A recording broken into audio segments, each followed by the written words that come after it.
You were never meant to hear what I'm about to tell you, because what happened in the shadows of St. Augustine Seminary was never just a tragedy, it was an offering. Imagine 16 young men, their hearts trembling with devotion, standing in pristine white vestments before an altar bathed in candlelight. Their faces glowed with the certainty of purpose.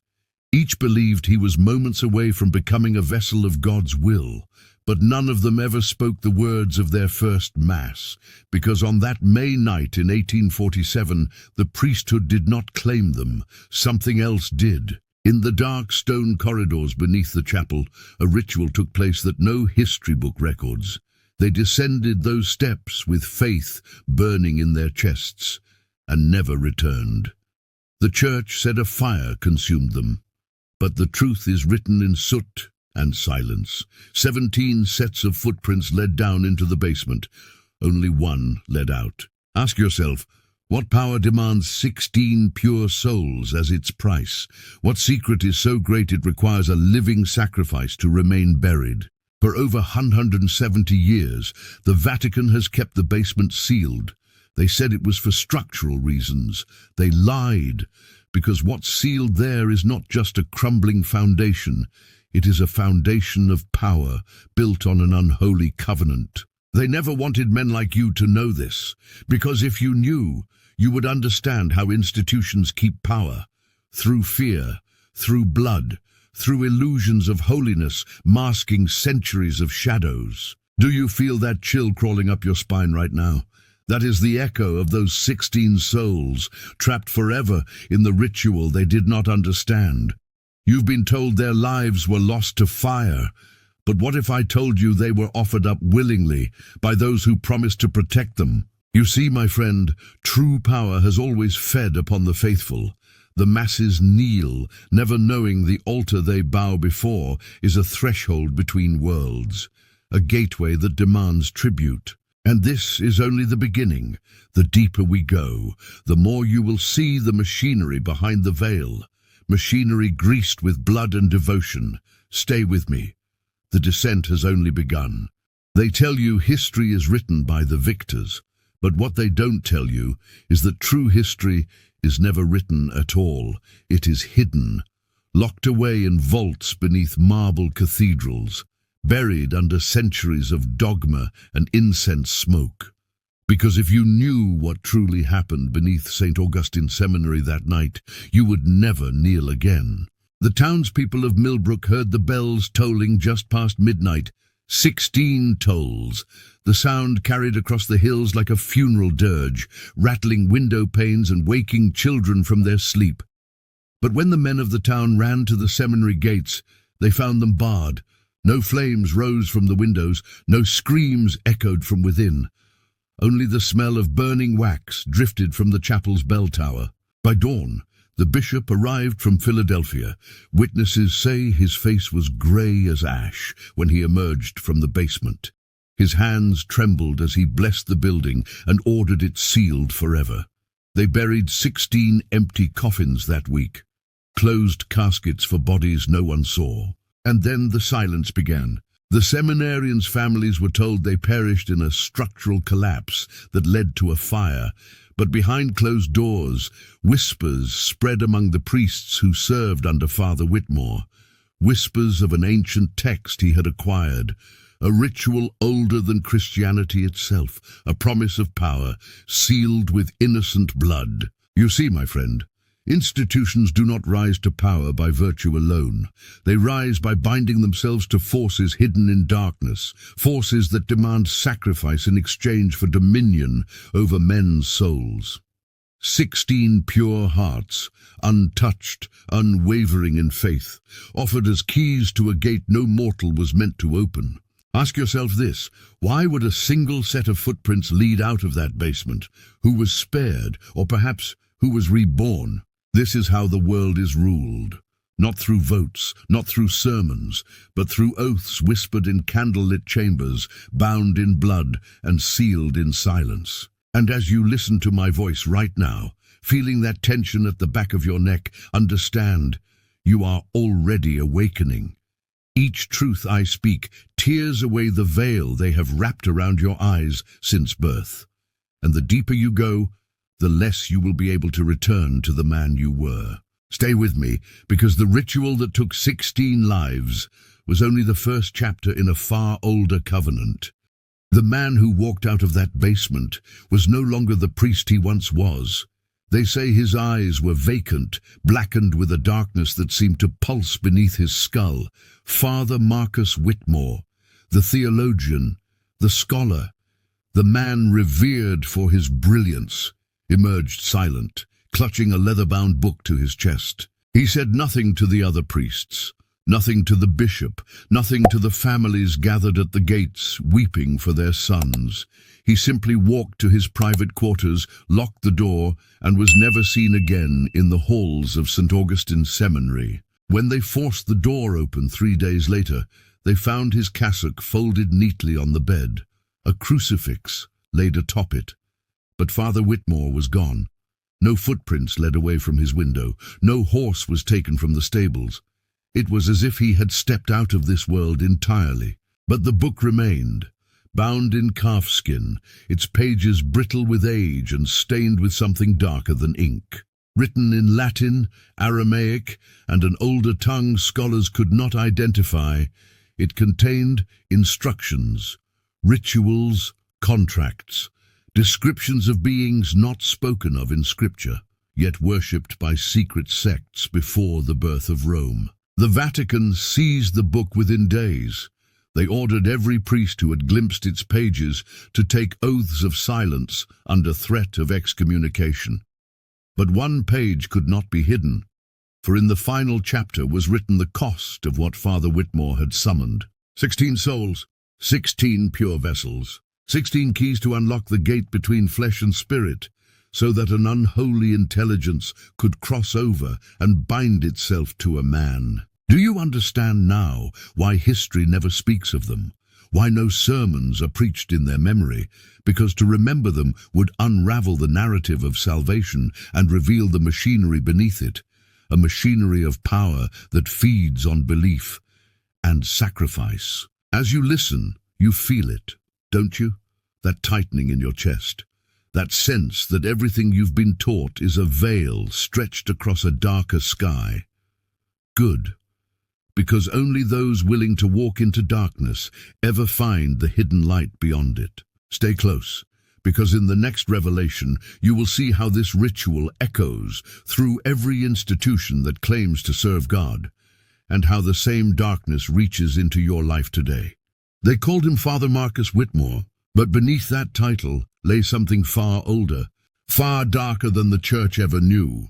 In the months leading up to the ordination, Whitmore became a man possessed by visions he refused to share. Late at night, seminarians would hear him pacing the stone corridors, murmuring in Latin to unseen shadows, candlelight flickering across his hollow eyes. Some claimed they saw him kneeling before the sealed chapel basement, pressing his forehead to the cold iron door, whispering prayers no one recognized. Others swore they heard screams coming from the depths below, cut off as if a hand had clamped over a mouth mid-plea. But Whitmore forbade them to speak of it. He told them their faith was being tested, that obedience was greater than fear, and they believed him. They believed him because to question him was to question God himself. What they didn't know was that Father Marcus Whitmore had already left them behind. His body still walked among them, black cassock, brushing the cold flagstones as he moved through the halls. But his spirit was sinking deeper into that sealed basement with every passing night. By the final week before ordination, his sermons had shifted, no longer about redemption, sacrifice, or love. Instead, he spoke of the ancient watchers beneath creation, the guardians of hidden knowledge, the ones who whispered the truths men were never meant to hear, and each time his voice trembled with awe as he spoke of them. It was as if his soul was reaching out to something far beyond the crucifix, something older than Scripture, something that fed on faith itself. The 16 seminarians knelt before him, absorbing every word, their eyes wide with fear and devotion. None of them knew that within days they would follow him into the darkness willingly. But you're not kneeling. You're listening, And that makes you dangerous to those who guard these secrets. Remember that. In the final days before ordination, the seminary fell under a silence so heavy it felt alive. Meals were eaten in silence. Lessons were recited in silence. Even the great bell in the tower fell silent, as if the iron tongue itself feared what approached. The seminarians moved like ghosts, their white cassocks brushing the cold stone floors as they walked to chapel before dawn, their eyes hollow from sleepless nights. For each of them, dreams had become nightmares, visions of black-winged figures drifting down the chapel aisles, whispers in languages they had never studied, faces in the candle flames that twisted in agony, before vanishing with the morning light. But it was the basement door that haunted them most. Each night, a different seminarian would be called to Father Whitmore's study. They would emerge pale, shaking, and unable to speak. One by one, their fear turned to devotion. Whatever Whitmore showed them down there, whatever knowledge he pressed into their trembling hands, it bound them to him utterly. They stopped praying to the saints. They stopped carrying their rosaries. Their prayers became silent invocations to something older than God, their faith a black pit swallowing them whole. And in those final nights, Father Whitmore gathered them in the chapel long after midnight. He read from a book bound in cracked black leather, words dripping like venom into their souls. He told them the watchers would come, that their ordination was not into priesthood, but into guardianship of the hidden truths beneath creation itself. 16 young men bowed their heads, tears falling onto marble floors. None dared flee, because by then the doors were locked. The gates were barred, and their families, miles away in other towns, would never know how the sons they raised to serve, God, were being prepared to serve. Something far older and far more hungry. And do you feel that cold hand gripping your spine as you listen? That is the truth reaching for you, the same truth that took them. The final dawn came with a blood-red sky. As the first light crept through the chapel's stained glass windows, it stained the stone floors with crimson, as if warning of the sacrifice to come. Father Whitmore stood before them in black vestments, embroidered with symbols no Catholic seamstress would ever stitch. Symbols older than Rome, older than Christ, older than the words men used to speak to gods in caves lit by bonfires. He held the cracked leather book in his thin, shaking hands. His eyes were sunken pits of devotion and madness, and he began to read. The words had no rhythm, no mercy. Each syllable tore open something in the air around them, making the candles gutter and the stones tremble. One seminarian screamed and tried to run. His scream was cut off the moment Whitmore uttered his name mid-incantation. The boy collapsed, his limbs twisted beneath him, as if invisible chains had shattered his bones. The others remained kneeling, tears streaming down their faces, unable to close their ears to the words, pouring into their souls like hot iron.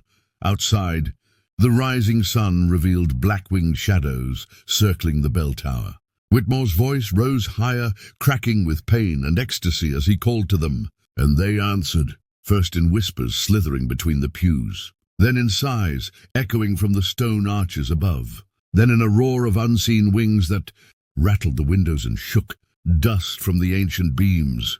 The watchers had arrived, and the 16 seminarians knew this was their ordination. Not into priesthood, not into sainthood, but into the eternal ranks of those who serve in darkness, guarding truths men were never meant to know. And you listening now, you have heard their first vows. You stand on the threshold they crossed. The question is, will you turn back, or will you continue deeper where your old self will not survive? They say the first to die was Michael O'Brien from Boston. His family remembered him as gentle, a boy who wept at funerals and knelt for hours in prayer before dawn. But in that chapel, as Whitmore's incantations reached their peak, Michael rose to his feet, eyes wide and unseeing. He stepped forward, trembling, reaching out towards the invisible shapes coiling in the candle-lit air. And then his body convulsed. The others watched, frozen in terror, as his white vestments turned crimson, slashed open by claws no human eye could see. His scream was muffled, as if swallowed by the watchers themselves. His blood spilled across the marble floor, running down the steps of the altar like a dark sacrament. Whitmore did not stop reading. His voice shook with rapture as Michael's body fell limp, twitching once before lying still. The seminarian's tears fell faster, but none moved to flee. The watchers had woven their chains, and fear became devotion under their suffocating gaze. Next was Thomas Kellerman from Baltimore. His screams were quieter, choked by sobs as the shadows swallowed him. One by one they fell. Patrick Murphy, James Fitzgerald, Francis Benardetto, each called forward, each offered as a vow sealed in flesh and blood. By dawn's full light, 16 bodies lay in perfect formation before the altar, their vestments soaked dark red, their faces peaceful in death, as if finally freed from the horror they witnessed alive. Whitmore stood among them, his cassock drenched in their blood. And in that silence, broken only by the fading echo of wings, he closed the cracked leather book. The watchers were gone. The deed was done, and from that day not a single word of their fate was ever spoken by the church again. But the basement remains sealed to this day. Beneath stone and iron, their blood still calls out to those who dare listen. And now, you've heard it too. The question is, what will you do with the truth that cost them their lives? Their bodies were discovered at first light. 16 young men lay sprawled before the altar, their white vestments stained deep red. Blood pooled around their heads like shattered halos. Dawn pierced through the cracked stained glass, illuminating what looked less like death and more like ritual sacrifice. Father Whitmore stood among them in silence, black cassock soaked to his knees in their blood, clutching his cracked leather ritual book against his chest. Witnesses said he did not weep. He did not pray. He simply gazed upon their corpses with a hollow, unblinking stare, as if seeing beyond the mortal scene before him. When questioned, he spoke only 3 words. God took them. No explanation. No confession. The bishop, who arrived days later, ordered the chapel sealed and declared, "The deaths of fire-related tragedy, though no scorch marks were ever found upon their bodies or the marble floor where they fell." Closed caskets were buried without the rites of priesthood. Their names were crossed out in the seminary's golden book, each line ending with a note in Father Whitmore's tight, angular script, non visus iterum, never seen again. In the following weeks, Whitmore was reassigned to a silent monastic order high in the Appalachians. He lived there in perpetual isolation until his death, never speaking to an outsider again. The ritual book was locked away in an iron chest within the seminary archives, sealed with black wax and a sigil no scholar since has deciphered. And the chapel basement was bricked shut, erased from maps, its staircase buried beneath fresh stone floors, as if it had never existed at all. But silence does not erase reality. To this day, workers say that on cold dawns, when fog curls against the chapel walls, they hear voices chanting in Latin from beneath the altar, 16 young voices rising and falling in desperate prayer, as if trapped in a mass that never ends, as if the rite they began was never completed, or never meant to end, because what happened to those priests was not an accident. It was not a fire. It was a ceremony no living soul was meant to see, a ceremony that woke something beneath the chapel's stones, something ancient, unholy, and waiting still in the darkness for the day its unseen rite will be completed by those who dare to uncover its forbidden truth.